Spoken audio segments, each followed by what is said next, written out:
देखते हैं आज की खास खबरें क्या रहा सहारनपुर में आज प्रमुख।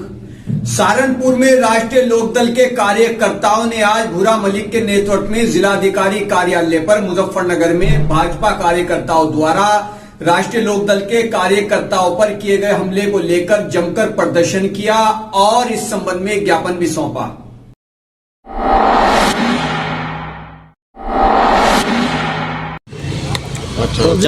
मैं भूरा मलिक, राष्ट्रीय लोकदल पश्चिम उत्तर प्रदेश सचिव। ये जो हमने ज्ञापन दिया है जिलाधिकारी जी को, ये जो सौरम में कल घटना हुई है, संजीव बालियान ने किसानों और उसके गुंडों ने किसानों के साथ जो मारपीट की है उसकी हम निंदा करते हैं और पूरा का पूरा राष्ट्रीय लोकदल उसकी निंदा करता है।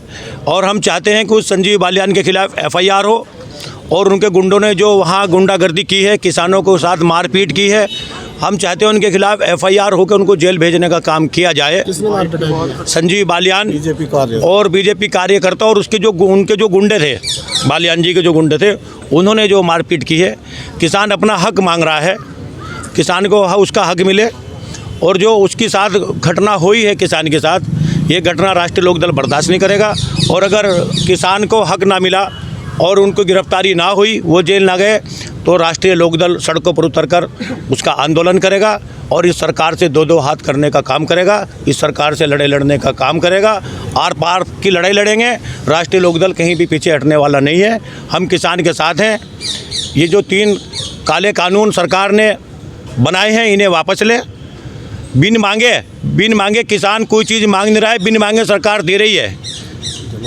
जबरदस्ती सरकार थोप रही है किसान के ऊपर। इन कानून को वापस ले और MSP पे कानून बने, यही हमारी मांग है राष्ट्रीय लोकदल की, यही हम चाहते हैं।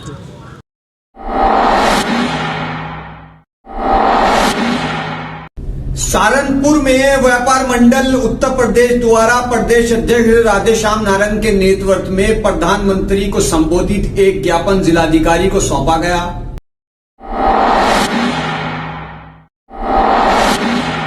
राधेश्याम नारंग, प्रांतीय अध्यक्ष उत्तर प्रदेश व्यापार मंडल व राष्ट्रीय वरिष्ठ मंत्री फेडरेशन ऑफ ऑल इंडिया उद्योग व्यापार मंडल। जिस प्रकार देश के अंदर 3 साल पहले सरकार द्वारा GST लागू की गई थी और कहा गया था कि ये एक ऐसी कर प्रणाली होगी जो देश के अंदर व्यापारी समाज, आम जनता को स्वीकार होगी। एक देश होगा, एक टैक्स होगा, नारा दिया गया था। व्यापारी समाज को कोई फार्म दूसरा यूज करने की ज़रूरत नहीं पड़ेगी, आसान कर प्रणाली होगी। लेकिन मेरा सरकार से ये कहना है, 3 साल के अंदर उस GST प्रणाली में को इतना जटिल बना दिया गया है, 1000 संशोधन कर दिए गए हैं। जिस GST में 1000 संशोधन कर दिए हों, जो व्यापारी समाज तो क्या समझेगा, देश का वकील, CA, अर्थशास्त्री तक नहीं समझ पाए। कर चोरी की संभावना बनी रहती है। देश हमारा मध्य वर्गीय व्यापारियों के ऊपर चलता है। मध्य वर्गीय व्यापारी इस GST का पालन करने के लिए आज मानसिक तौर से बीमार हो चुका है। क्या चाहते हैं आप? हमारा सरकार से यही कहना है कि जिस प्रकार हमारे राष्ट्रीय अध्यक्ष फेडरेशन ऑफ ऑल इंडिया उद्योग व्यापार मंडल के राष्ट्रीय अध्यक्ष विपिन बंसल जी के नेतृत्व में देश के 400 जिला अध्यक्षों द्वारा एक ही कड़ी में DM साहब के माध्यम से प्रधानमंत्री जी को ज्ञापन दिया गया है। मैं प्रधानमंत्री जी से कहना चाहता हूँ, प्रधानमंत्री जी, इस कानून को ख़त्म करके नई GST देश में लागू हो, ऐसी GST लागू हो जो व्यापारियों को स्वीकार हो, व्यापारियों की सहभागिता हो और सरल हो, जिसमें कर चोरी की संभावना कम हो। क्योंकि जब ये कर प्रणाली आपने बनाई थी तो देश के अंदर 25% व्यापारी मध्यवर्गीय है, उसका ध्यान नहीं रखा गया। व्यापारी पढ़ा लिखा नहीं है, कंप्यूटर चला नहीं सकता, पोर्टल ख़राब रहते हैं। GST जमा ना करे तो 200 रुपये रोज़ाना आप पेनल्टी लगा रहे हैं। एक मेरा मध्य वर्गीय व्यापारी 200 रुपये कमा नहीं रहा है और आप 200 रुपये की पेनल्टी लगाकर व्यापारियों को आत्महत्या करने के लिए मजबूर कर रहे हैं। मैं आज प्रधानमंत्री जी के जो ज्ञापन देने आए हैं DM साहब के द्वारा, मेरा यही कहना है कि शीघ्र अतिशीघ्र इस कानून को, नया कानून लागू किया जाए और जिससे व्यापारी समाज आज जो एक दोराहे पर खड़ा है उस कानून को स्वीकार कर सके और यदि ये सरकार मांग नहीं मानती तो मेरा पूरे भारत के अंदर घूम घूम कर हर एक जिला क्वार्टर पर धरना दिया जाएगा। उसके बाद में राज्य की राजधानी में एक विशाल प्रदर्शन होगा और यदि सरकार इसमें भी ना जागी तो पूरी तरह से देश के अंदर प्रचार प्रसार कर जंतर मंतर पर एक विशाल प्रदर्शन किया जाएगा। ये हमारी सरकार से आज मांग। व्यापारियों को कहा गया था कि आपको कोई भी फार्म अब यूज करने की जरूरत नहीं पड़ेगी, लेकिन जिस कानून में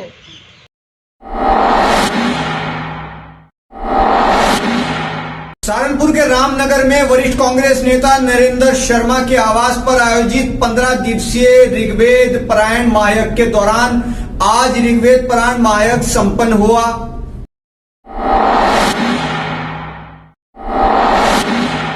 आपका नाम? नरेंद्र शर्मा। आज के प्रोग्राम के बारे में बताइए। आज का जो प्रोग्राम है हमारा वो ऋग्वेद यजुर्पारायण यज्ञ का जो हमारा कार्यक्रम 9 फरवरी से चल रहा था और आज 23 फरवरी को उसका समापन हुआ पूर्ण आहुति के अनुसार। और वो इसलिए यज्ञ कराया गया कि हमारी जो हिंदू संस्कृति है उसका लोगों को ज्ञान हो, क्योंकि ये बातें कोई नहीं बताता कि वेद हमारी सबसे पुरानी पुस्तक है। इसके बारे में कोई भी व्यक्ति नहीं बताता, सिवाय आर्य समाज के जो पदाधिकारी हैं या आर्य समाज में इसका संदेश जाता है और इसके अलावा कहीं से नहीं मिलेगा संदेश ये। तो यज्ञ के लिए जी बाहर से कौन आया था यज्ञ करने के लिए? यज्ञ करने के लिए हमारे बीच में आचार्य जो है वो बिजनौर से हैं, विष्णु जी। उनके द्वारा ये वही इसके ब्रह्मा थे, उन्हीं के द्वारा यज्ञ का कार्यक्रम हुआ और उनके साथ में जो वेदों के जो मंत्र हैं, जो प्रभु जी के जो दिए गए मंत्र हैं, उनके द्वारा जो आहुति दी गई है उसमें डॉक्टर संध्या जी हैं। इधर चलो जी चलो। और मनीष जी कहाँ है? और नीरज जी कहाँ है?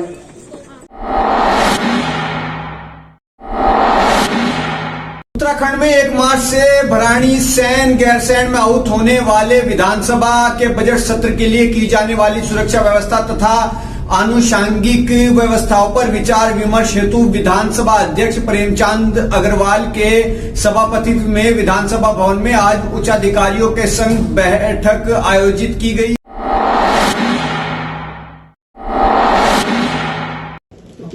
और जो वॉच टावर वगैरह लगे हैं उसके बारे में सीसीटीवी कंट्रोल रूम बनाए जाने की संज्ञान लिया है। उसमें हमने 2 अलग अलग गेट प्रपोज किए हैं और उसमें माननीय मुख्यमंत्री जी के लिए, आपके लिए और माननीय राज्यपाल महोदय के लिए अलग से गेट होगा और प्रशासन के लिए हम लोग नहीं। उसमें सिस्टम आपको पता है ना कौन कौन रहता है उसमें?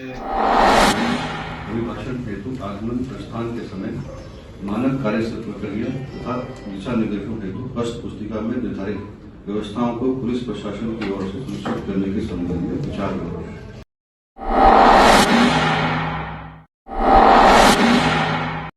सहारनपुर में family of blood donors trust द्वारा रक्तदान शिविर का किया गया आयोजन।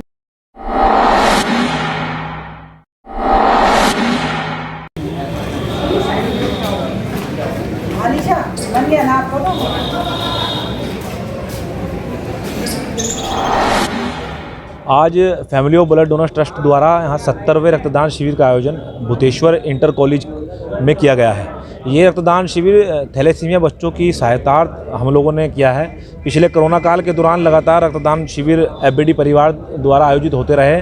आज उसी को श्रृंखला में, जिससे जो हमारे थैलेसीमिया बीमारी से पीड़ित बच्चे हैं उन लोगों को किसी प्रकार की समस्या ना हो, उसी कड़ी में हम लोग रक्तदान शिविर का आयोजन कर रहे हैं। और मैं साथ ही साथ इस शिविर के माध्यम से अपने सहारनपुर के लोगों से आह्वान भी करना चाहूँगा कि आप 90 दिन के अंदर रक्तदान अवश्य करें। आपकी उम्र 18 वर्ष से 65 वर्ष है और आप पूर्ण रूप से स्वस्थ हैं तो आपको रक्तदान करना चाहिए, क्योंकि आपके एक रक्तदान से 3 लोगों की जान बचाने का कार्य किया जाता है। वास्तव में बहुत मानव हित का कार्य है, तो इसलिए सभी से आह्वान है कि रक्तदान शिविर में बढ़ चढ़कर हिस्सेदारी करें। अभी तक यहाँ 50 यूनिट रक्त एकत्रित हो चुका है जो थैलेसीमिया बच्चों की सहायता दिया गया है। मैं नीरू सिंह FBD ट्रस्ट में कोऑर्डिनेटर के पद पर हूँ। आज हमारा यहाँ बुटेश्वर इंटर कॉलेज में रक्तदान किया जा रहा है। इस रक्तदान महादान होता है और ये इस रक्तदान करने से एक तो हमारा स्वास्थ्य ठीक रहता है, एक 3 लोगों का भी स्वास्थ्य ठीक रहता है। इसलिए हम सबको जागरूक करते हैं कि रक्तदान जरूर करना चाहिए ताकि सबका स्वास्थ्य ठीक रहे। और क्या बोलूं, अभी तक 50 यूनिट रक्तदान हो चुका है और भी आगे उम्मीद है ज़्यादा से ज़्यादा हम रक्तदान करवाएंगे।